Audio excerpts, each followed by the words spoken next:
right, so we're going to do something a little different tonight. Typically, Rich is the one that's sitting in the chair doing a little interviewing, but tonight it's Robbie's turn. So this is my friend Lori, and I'm going to do just a little interview with her about retirement and how she got to the place where she is. You've been retired, I think, a couple years. Just barely over a year. Barely over a year. Barely over a year. So we're going to talk with her about the pros and the cons that she's encountered. So stick around and we'll dive right into it.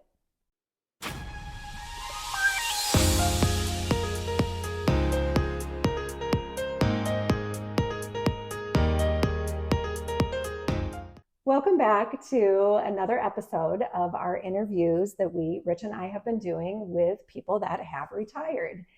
This is my friend Lori, and we're going to go through a few things here, talking about her experiences. If this is a video that you learn something from, you enjoy, make sure you hit the like button below, hit our notification bell so that you get notified every time we release a new video, and go ahead and subscribe to our channel. And also, as always, please leave a comment. We love to hear from you. Rich and I look at all of the comments. It definitely gives us motivation to keep doing what we're doing. So, as I said, this is my friend Lori. She's been retired now a little over a year. Correct. So let's start with a little history on you. So tell me what you've done throughout your working life. Well, as soon as I graduated college, I went to work for a major greeting card company here in the Midwest. And I did that for about 20 years and decided that I needed a change in my life. We had small kids and I wanted to have more time with them. So I did something really easy and I became a firefighter. Ooh, that's a big change. Big change, big change, but it was a good change. And it gave me a lot more time at home with the kids and time with Mark because he was working kind of an opposite schedule than I was when I was working days. And so I had more home time and it was a good thing. It was a good thing. Okay. And so how long, you said you were with the major company for 20 years. Mm-hmm. How long then were you a firefighter paramedic? 25 years. Okay. All right. Years. And what prompted, at what point did you start thinking, I think it might be time to retire? Well, I suffered an on-duty injury, and so I was sidelined for about 4 years and just really felt like my life was in limbo, and I was just kind of waiting for a decision to be made, what was going to happen to me. And so I found out about a year ago that they were going to medically retire me, and that's what happened, and it's been kind of a roller coaster ride since then. Okay. So if you had not had an injury on duty, at what point, like when you thought about retirement, did you have a goal in mind, like an age that you wanted to retire at? Or was this something that you wanted to continue as long as you physically could? I think that's more the point, is that I would have kept doing it as long as I was physically able. But it's a very physical job. Yeah. And so, I'm not getting any younger. So. Okay, so maybe this is a personal question, but how old are you? I am 62. Does she not look good for 62? Thank you. Okay. Okay. So let's talk about, like, obviously when you were on light duty, mm-hmm.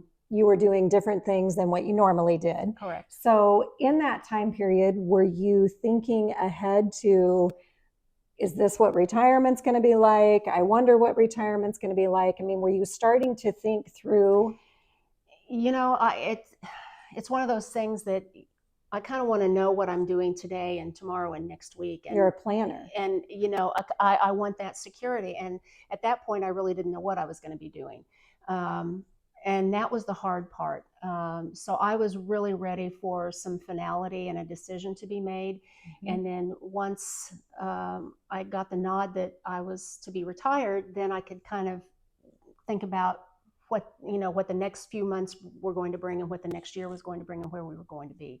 It just happened really fast. Yes. Okay. So maybe really fast. Not the way that you thought it would. I didn't think it would be quite the way it was, but Okay. So in going into that then,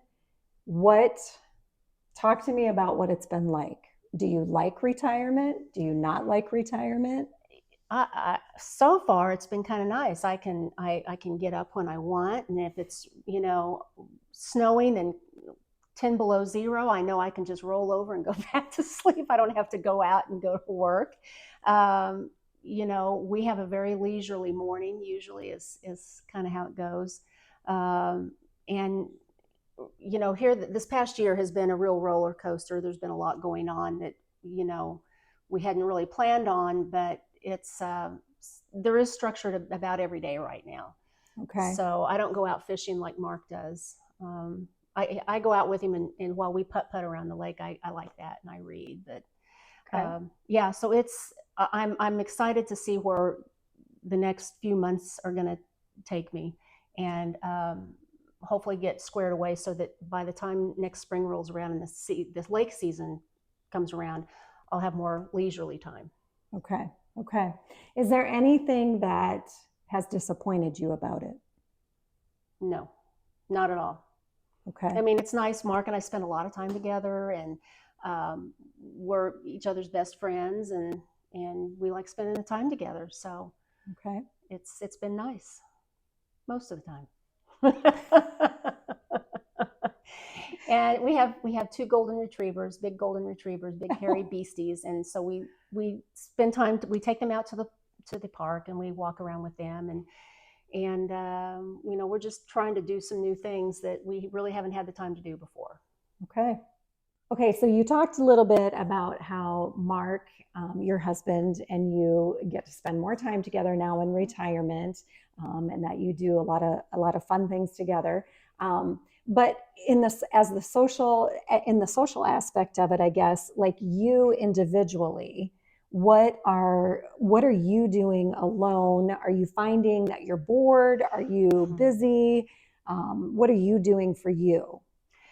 Even before I retired, we had good friends through church and small group, and we had dinner club. We have dinner club friends, and we get together with them. And so we very much have a social life outside of work-related things. Mm-hmm.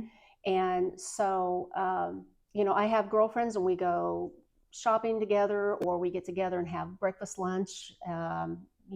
So I think too, since we've moved to the lake, I have a women's club, and I have gotten to meet a ton of the women that live there in the lake community. Mm-hmm. We play bunco like one night a month, mm-hmm. and it's just fun things like that get you out and get you around other friends, other people, and it broadens your horizons. And as much as I loved my career as a firefighter paramedic, that my whole world was not wrapped up into being a firefighter paramedic. My identity was not strictly as a firefighter paramedic.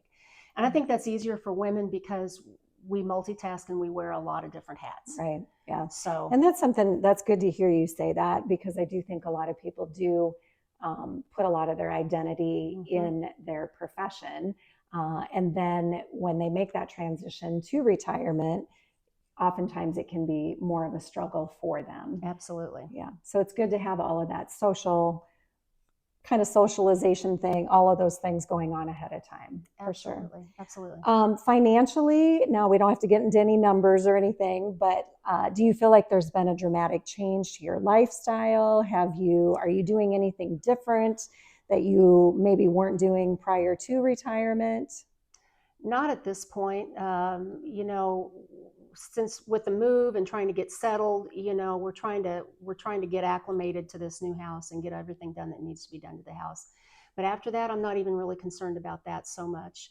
As long as my husband works a few hours, a week, and can support his trophy wife in the lifestyle that she is used to, then we'll be good. We're fine. Preach, girl. I like it. There is one thing though I was gonna mention, like you guys did downsize. Like that's one thing that as Rich and I have been looking at retirement for ourselves, a lot of studies, a lot of suggestions, things out there talk about making a downsizing, doing that, making sure that you are getting yourselves out of debt, hopefully not having a house payment, those kinds of things. And that is one thing you guys did have a beautiful acreage, 10 acres, I think is what it was. But they didn't sacrifice a whole lot because they moved to a lake, and Mark and Lori get to be out on a boat every day when the weather's nice. So that's good. So we talked just a little bit about the downsizing, but I do want to revisit that here with you and give you an opportunity. You've been through it. I want to know, like, what was that like? I mean, yeah, it's one thing to move into a new house, but to downsize, and you guys had a beautiful acreage. Like, how do you feel about it? It's been hard, because we went from a big house to a small house. And, we thought we were getting rid of a lot of stuff before we moved, and we did, but not enough. And so it's a very painful process. It's a very frustrating and overwhelming process. So start now before you decide to get into the meat of it, and start shedding all of that you can. I think once I get through this, it will be much better. I think everyone has said it's very freeing. It's very freeing, and you're unburdened, and it feels good. So I'm still waiting for that to happen. Yeah. But I'll get there. That's a great point. I mean, it's been painful. Yeah, and Rich and I have talked about that ourselves, just as we prepare and think more about retirement, going through things, purging, getting rid of things, because we all have a lot of things. Yes. All right. Now, another thing I wanted to touch on here real quick with you before we wrap this up, health-wise. So I know that you previously have had both of your hips replaced. Yes. So in retirement, as you're looking forward to what you're going to do the next 5 to 10 years, tell me about your health. Tell me about how has that impacted? I'm in probably the best position I've been in for quite a while. Having my hips replaced has been a real game changer. I didn't realize how bad I'd gotten. And I was so physically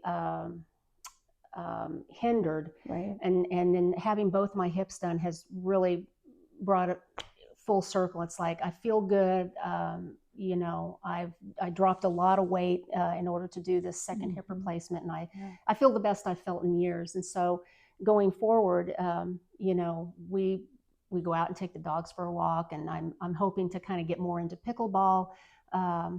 And just enjoy doing exercise classes, or going for a walk, or going for a swim, or whatever the case may be.